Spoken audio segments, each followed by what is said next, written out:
Juan Jimmy Chérizier, known by his infamous nickname Barbecue, was born in the densely populated neighborhood of Delmas, Port-au-Prince, one of 8 siblings. He grew up in a Haiti already suffering from political instability and economic decay. At just 5 years old, his father passed away, leaving his mother to care for him and his siblings. She was a street vendor known for selling fried chicken, a modest job that would ultimately give Chérizier his nickname. But while his family struggled, young Jimmy observed the growing tension and violence around him. Haiti, even before Chérezier's rise, was no stranger to instability. After the 2010 earthquake, the country plunged deeper into poverty and political chaos. Delmas, a neighborhood in Port-au-Prince, became symbolic of this turbulence, with armed groups seizing control over local territories. Young Chérizier grew up amidst this chaos, witnessing the profound inequalities that defined life in Haiti. The country's political instability, weak governance, and pervasive poverty created the perfect breeding ground for individuals like Chérizier to rise, first as a police officer and later as a gang leader. When as a young man, Chérizier joined Haiti's National Police, where he rose to prominence in the departmental crowd control unit. His role placed him in direct confrontation with the people he once lived among, those protesting against government corruption, inequality, and rampant poverty. Over time, Chérezier's unit became infamous for using excessive force against protesters, creating a reputation for brutality that followed him.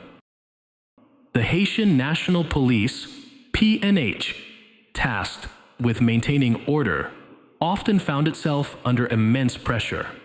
As protests against corruption and economic inequality became more frequent, Chérezier's role in the crowd control unit placed him at the forefront of these clashes. Critics accused the unit of extreme force, particularly during high-tension demonstrations. These experiences in the PNH shaped Chérezier's approach to violence and power, teaching him to use force not just as a tool for control, but as a means of commanding respect and fear. Everything changed in 2018 when Chérizier was dismissed from the police force. The event that sealed his fate as a villain in the eyes of many was the Grand Ravine massacre of 2017. While acting as a police officer, he was accused of leading a raid in Grand Ravine, where 9 civilians were killed, triggering public outrage. Though he denied involvement, the accusation would stick. His transition from law enforcement to gang leadership wasn't abrupt. It was a slow descent into the underworld, where power and violence were the currency. The Grand Ravine massacre of 2017 was a turning point for Chérizier. During a police raid, multiple civilians were killed, sparking outrage among human rights organizations.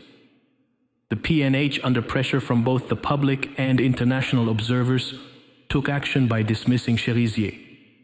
However, his departure from the police only marked the beginning of his transformation. In the impoverished slums of Port-au-Prince, where state authority was weak, Chérizier began building alliances with local gangs.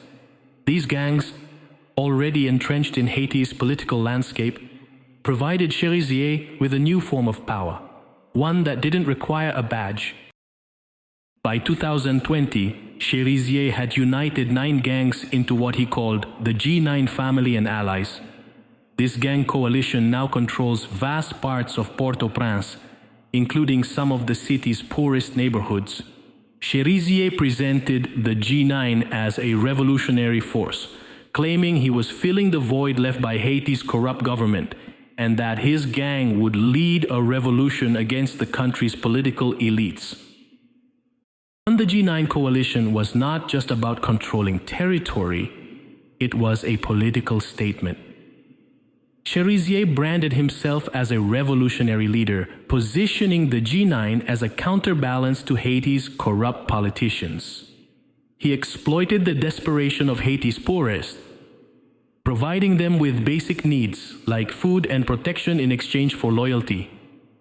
The G9, with its complex web of alliances, extended its control across key neighborhoods in Port-au-Prince, including Cité Soleil and La Saline, where Chérizier's influence grew unchecked.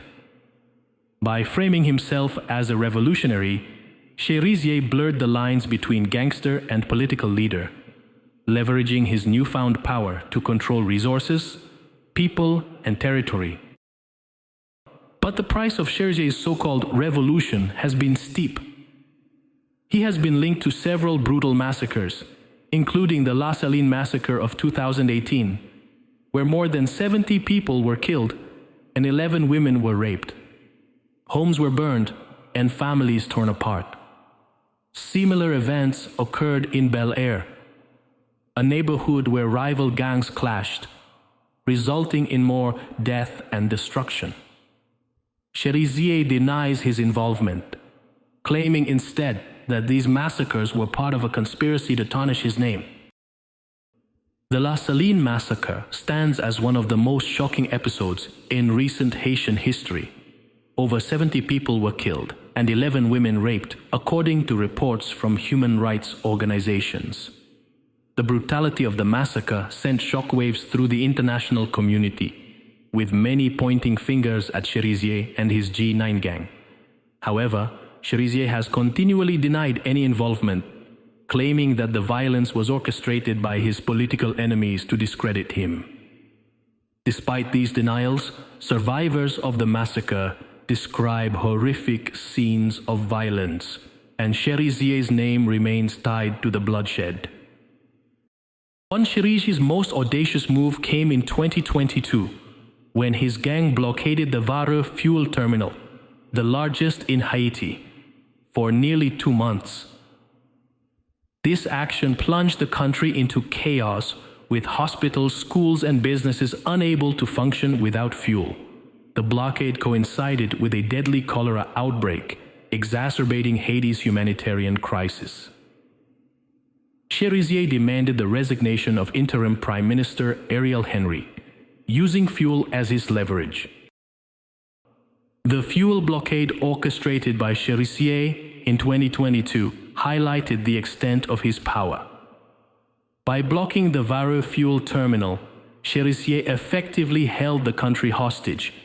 Gas stations ran dry, hospitals were forced to shut down critical services, and schools closed as the country spiraled into a deeper crisis.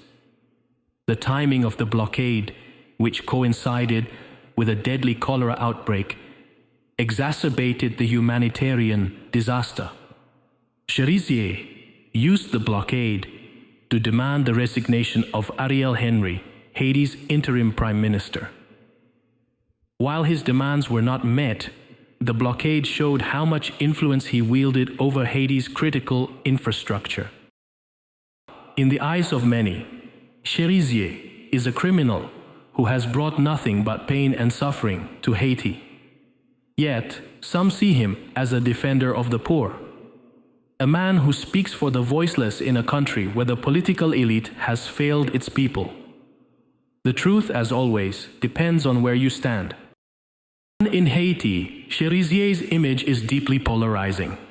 In the slums and poorer neighborhoods, many see him as a Robin Hood-like figure, someone who stands up against the corrupt elites and provides for the people when the government has failed them. For these people, Chérezier's violence is justified as part of a larger struggle for justice.